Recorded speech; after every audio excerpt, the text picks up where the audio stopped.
হঠাৎই মাঝরাতে এক গোপন গাড়িতে করে প্রধানমন্ত্রী মোদী পৌঁছালেন রাষ্ট্রপতি ভবনে। ওদিকে কাশ্মীরের সবচেয়ে বড় নেতারা নিজেদের ঘরেই বন্দী হয়ে থাকলেন। পর্যটকদের বলা হলো যত তাড়াতাড়ি সম্ভব কাশ্মীর উপত্যকা ছেড়ে চলে যেতে। আর একটি ফ্যাক্স মেশিন ঠিক একটি নির্দিষ্ট সময়ে খারাপ হয়ে গেল, যার জন্য একটি নির্দিষ্ট রাজনৈতিক দলের কিন্তু একটি সরকার গড়াই হলো না। জম্মু কাশ্মীর ভারতের এক অবিচ্ছেদ্য অংশ, জানিয়ে বিতর্ক, রাজনীতি আর রক্তপাতের ইতিহাস কিন্তু ৭৫ বছরের পুরানো। আর এই সব কিছুর কেন্দ্রবিন্দুতে ছিল একটি বিশেষ আইন, যার নাম ছিল আর্টিকেল 370। সবাই বলতো এই আইনকে কিন্তু সরানো অসম্ভব, কিন্তু 2019 সালের 5ই আগস্ট এমন কিছু হলো যা সবাইকে কিন্তু অবাক করে দিল। কিন্তু কিভাবে এটা সম্ভব হলো? কোন পরিকল্পনায় 4-5 বছরের প্রস্তুতি নিয়ে এই ঐতিহাসিক পদক্ষেপ নেওয়া হয়েছিল? আর্টিকেল 370 কেন আনা হয়েছিল, আর এর পিছনে নেহেরু ও সর্দার প্যাটেলের ভূমিকাই বা ঠিক কী ছিল? আজ আমরা এই পুরো গল্পের গভীরে যাব এবং জানবো সেই চাঞ্চল্যকর কাহিনী, যা একটি রাজনৈতিক থ্রিলার সিনেমার থেকে কিন্তু কম কিছু নয়। তাই আজ আমার সাথে থাকুন, কারণ আজ আপনারা জানতে চলেছেন আর্টিকেল 370 এর সম্পূর্ণ ইতিহাস।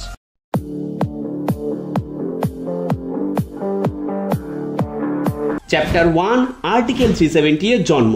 গল্পটা বুঝতে হলে আমাদের ফিরে যেতে হবে 1947 সালেরও আগে, যখন ব্রিটিশরা ভারত শাসন করত। তখন তারা দুভাবে করত।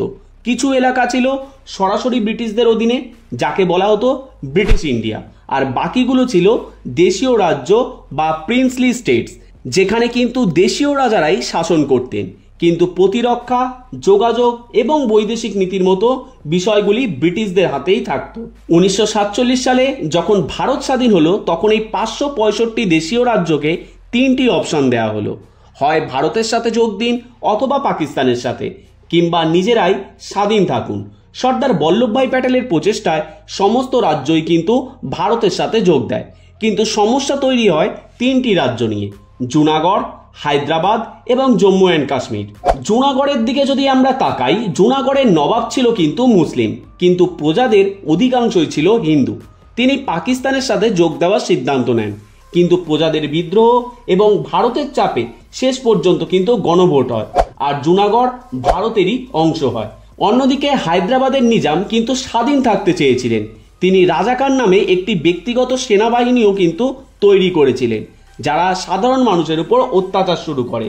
শেষে সর্দার বল্লভভাই প্যাটেল অপারেশন পোলো এর মাধ্যমে সেনা পাঠিয়ে কিন্তু হায়দ্রাবাদকে ভারতের অন্তর্ভুক্ত করেন। এই দুটি রাজ্যের সমস্যার সমাধান তো হয়ে গেল, কিন্তু আসল এবং সবচেয়ে জটিল সমস্যাটি ছিল কিন্তু জম্মু কাশ্মীরকে নিয়ে। চ্যাপ্টার 2, কাশ্মীরের সংকট এবং ইনস্ট্রুমেন্ট অফ অ্যাক্সেশন। জম্মু কাশ্মীরের পরিস্থিতি ছিল জুনাগড়ের ঠিক উল্টো। এখানে রাজা ছিলেন হিন্দু, মহারাজা হরি সিং, কিন্তু জনসংখ্যার প্রায় 77% ছিল কিন্তু মুসলিম। হরি সিং স্বাধীন থাকার স্বপ্ন দেখেছিলেন। তিনি ভারত বা পাকিস্তান কোনো দেশের সাথেই কিন্তু যোগ দিতে চাননি। কিন্তু 1947 সালের অক্টোবর মাসে পাকিস্তান অপারেশন গুলমার্গের অধীনে পাঠানি উপজাতিদের কিন্তু কাশ্মীরে অনুপ্রবেশ করায়। তাদের লক্ষ্য ছিল কাশ্মীর দখল করা। এই অনুপ্রবেশকারীরা কাশ্মীরে ঢুকে লুটপাট আর অত্যাচার শুরু করে। মহারাজা হরি সিং বুঝতে পারেন যে তার একার পক্ষে কিন্তু এদের আটকানো সম্ভব নয়, আর অনুপ্রবেশকারীদের পিছু হাঁটানোর চেষ্টা করতেই কিন্তু এই নিয়ে ভারত ও পাকিস্তানের মধ্যেও প্রথম যুদ্ধ স্টার্ট হয়ে যায় 22শে অক্টোবর 1947, অর্থাৎ স্বাধীনতা প্রাপ্তির ঠিক 2 মাস 7 দিন পরে বা 68 দিনের মাথায় কিন্তু ভারত আর পাকিস্তান প্রথম যুদ্ধে জড়িয়ে পড়ে। তখন রাজা হরি সিং আর কোনো দিক না পেয়ে ভারতের কাছে সাহায্য চান। ভারত সাহায্য করতেও রাজি হয়, কিন্তু একটি শর্তে: কাশ্মীরকে ভারতের সাথে যোগ দিতে হবে। চাপের মুখে 26শে October 1947 Maharaja Hari Singh instrument of অ্যাক্সেশনে সই করে। এই চুক্তি অনুযায়ী প্রতিরক্ষা, যোগাযোগ এবং বৈদেশিক বিষয় ভারতের হাতে থাকবে, কিন্তু বাকি সমস্ত বিষয় কিন্তু জম্মু কাশ্মীরের সরকার আইন তৈরি করতে পারবে। চ্যাপ্টার 3, আর্টিকেল 370 এবং 35A এর রহস্য উপস্থাপক। কাশ্মীর ভারতের অংশ হয়ে যাওয়ার পর ভারতীয় সেনা সেখানে পৌঁছায় এবং পাকিস্তানি অনুপ্রবেশকারীদের পিছু হাঁটানো শুরুও করে। কিন্তু সবাইকে অবাক করে ঠিক তখনই তৎকালীন প্রধানমন্ত্রী জওহরলাল নেহরু কিন্তু যুদ্ধবিরতি ঘোষণা করেন 1 জানুয়ারি 1949 এবং এই বিষয়টিকে রাষ্ট্রসংঘ বা ইউনাইটেড নেশনে নিয়ে যান। এর ফলে কাশ্মীরের যে অংশে পাকিস্তানিদের দখল ছিল তা কিন্তু তাদের কাছেই থেকে যায়, যা আজ পাকিস্তান অকুপাইড কাশ্মীর বা পিওকে নামে পরিচিত। আর একটি লাইন অফ কন্ট্রোল বা এলওসি তৈরি হয়ে যায়। আর তাই এটি কিন্তু কখনোই পাকিস্তানের অংশ বলা যায় না, যেটা তারা অকুপাইড করে রেখে দিয়েছে। এবং জওহরলাল নেহরুর এই ডিসিশন নিয়ে তাই আজ কিন্তু ভারতের মধ্যেও অনেক মানুষের মধ্যে অনেক ধরনের ক্ষোভ আছে। এটাকে একটি ঐতিহাসিক ভুলও বলা হয়। এই টপিক নিয়ে না হয় অন্য কোনো দিন আলোচনা করা যাবে, এখন টপিকে ফেরা যাক। এবার প্রশ্ন হলো, আর্টিকেল 370 কেন তৈরি করা হলো? যেহেতু কাশ্মীর একটি বিশেষ পরিস্থিতিতে ভারতের সাথে যোগ দিয়েছিল, তাই ভারতের সংবিধান প্রণেতারা একটি অস্থায়ী বা টেম্পোরারি ব্যবস্থা তৈরি করেছিলেন। গোপাল স্বামী আয়েঙ্গার আর্টিকেল 370 এর খসড়া তৈরি করেন। এই আর্টিকেলের মূল বিষয় ছিল নাম্বার 1, জম্মু ও কাশ্মীর ভারতের সংবিধানের শুধু আর্টিকেল 1 এবং আর্টিকেল 370 কিন্তু প্রযোজ্য হবে। নাম্বার 2, প্রতিরক্ষা, যোগাযোগ এবং বৈদেশিক বিষয় ছাড়া অন্য কোনো আইন কিন্তু লাগু করতে হলে জম্মু কাশ্মীরের সরকারের অবশ্যই অনুমতি লাগবে। নাম্বার 3, জম্মু কাশ্মীরের নিজস্ব সংবিধান এবং নিজস্ব একটি কিন্তু জাতীয় পতাকা থাকবে। এর কয়েক বছর পর 1954 সালে একটি রাষ্ট্রপতি আদেশের মাধ্যমে আর্টিকেল 35 এ যোগ করা হয়। এই আইনটি ছিল আরো বিতর্কিত। এর মাধ্যমে জম্মু ও কাশ্মীরের স্থায়ী বাসিন্দা বা পার্মানেন্ট রেসিডেন্টদের বিশেষ কিছু অধিকার দেওয়া হয়। এর মানে শুধুমাত্র স্থায়ী বাসিন্দারাই এখানে জমি কিনতে পারবে, সরকারি চাকরি করতে পারবে এবং অন্যান্য সুযোগ সুবিধা পাবে। বাইরের রাজ্যের অর্থাৎ ভারতের অন্যান্য রাজ্যের কোনো ভারতীয় কিন্তু সেখানে অধিকারগুলো পাবে না। এই দুটি আইনের কারণেই জম্মু ও কাশ্মীর ভারতের বাকি অংশ থেকে কিন্তু অনেকটাই আলাদা হয়ে গিয়েছিল। এক দেশে দুই আইন, দুই পতাকা, দুই প্রধানমন্ত্রী, এই পরিস্থিতি তৈরি হয়েছিল, যা নিয়ে বছরের পর বছর ধরে কিন্তু বিতর্ক চলেছে। চ্যাপ্টার 4, আর্টিকেল 370 এর বিলুপ্তির প্রস্তুতি। চলুন আবার আমাদের মূল গল্পে ফেরা যাক। আর্টিকেল 370 সরানো বিজেপির অন্যতম প্রধান নির্বাচনী প্রস্তুতি ছিল। 2014 সালে জম্মু ও কাশ্মীরের নির্বাচনে বিজেপি 25টি আসন পায় এবং পিডিপি এর সাথে জোট সরকার গঠন করে। এটা একটা ঐতিহাসিক মুহূর্ত ছিল, কারণ দুটি ভিন্ন মতধারার দল একসাথে কিন্তু সরকার গড়েছিল। কিন্তু এই জোট বেশি দিন টেকেনি। 2018 সালের 19 জুন বিজেপি সমর্থন তুলে নেয় এবং মেহবুবা মুফতির সরকার পড়ে যায়।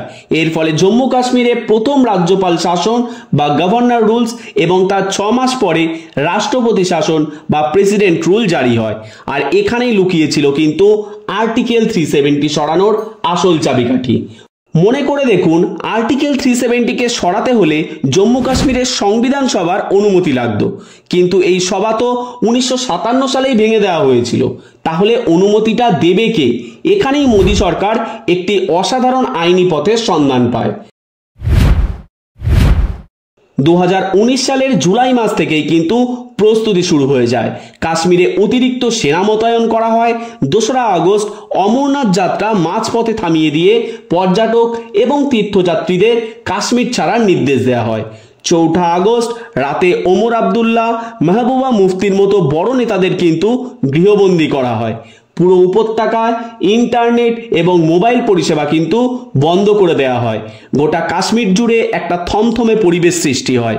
কেউ বুঝতে পারছিল না ঠিক কি হতে চলেছে। ওই রাতেই প্রধানমন্ত্রী মোদী তৎকালীন রাষ্ট্রপতি রামনাথ কোবিন্দের সাথে দেখা করতে যান।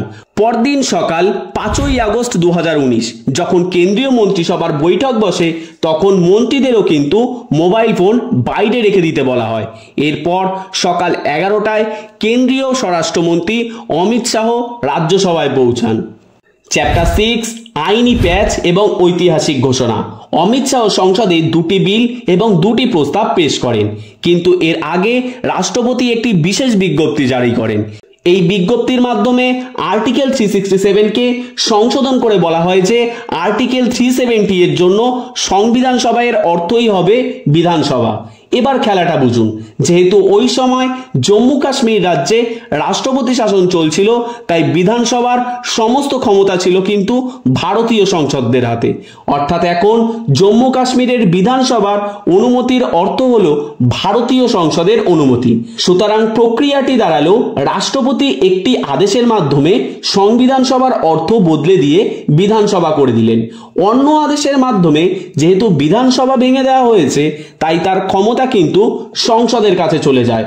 আর এরপরই সংসদ আর্টিকেল 370 সরানোর জন্য রাষ্ট্রপতিকে সুপারিশ পেশ করেন এবং সাথে সাথেই রাষ্ট্রপতি কিন্তু সেই সুপারিশে সই করে দিলেন। আর এভাবেই যে আর্টিকেল 370কে অটুট বলে মনে করা হতো, তা এক ঝটকায় বিলুপ্ত হয়ে যায়। সবশেষে এটাই বলতে হয়, আর্টিকেল 370 এর বিলুপ্তি শুধুমাত্র একটি কিন্তু আইনের পরিবর্তন ছিল না, এটি ছিল ভারতের ইতিহাসে একটি যুগান্তকারী মুহূর্ত। এর মাধ্যমে জম্মু ও কাশ্মীর সম্পূর্ণভাবে কিন্তু ভারতের সাথে একত্রীভূত হয়েছে।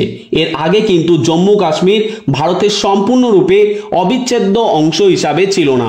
জম্মু কাশ্মীরকে তখন থেকে দুটি কেন্দ্রশাসিত অঞ্চলেও ভাগ করা হয়েছে, জম্মু ও কাশ্মীর এবং লাদাখ। এই সিদ্ধান্তের ভালো বা মন্দ দিক নিয়ে অনেক বিতর্ক হতে পারে এবং ভবিষ্যতেও হতে পারে, কিন্তু যে পরিকল্পনা এবং সাহসের সাথে এই পদক্ষেপ নেওয়া হয়েছিল তা নিঃসন্দেহে ভারতীয় রাজনীতির ইতিহাসে কিন্তু স্মরণীয় হয়ে থাকবে। এই পদক্ষেপের পর কাশ্মীরের ভবিষ্যৎ কোন দিকে যাবে তা সময়ই বলবে। আপনার এই বিষয়ে কি মতামত কমেন্ট করে কিন্তু অবশ্যই জানাবেন। ভিডিওটি ভালো লাগলে লাইক করুন এবং বন্ধুদের সাথে শেয়ার করতে ভুলবেন না। আর এই ধরনের ইনফরমেটিভ ভিডিও আরও দেখতে চাইলে আমাদের চ্যানেলটিকে কিন্তু সাবস্ক্রাইব করুন। ধন্যবাদ। জয় হিন্দ।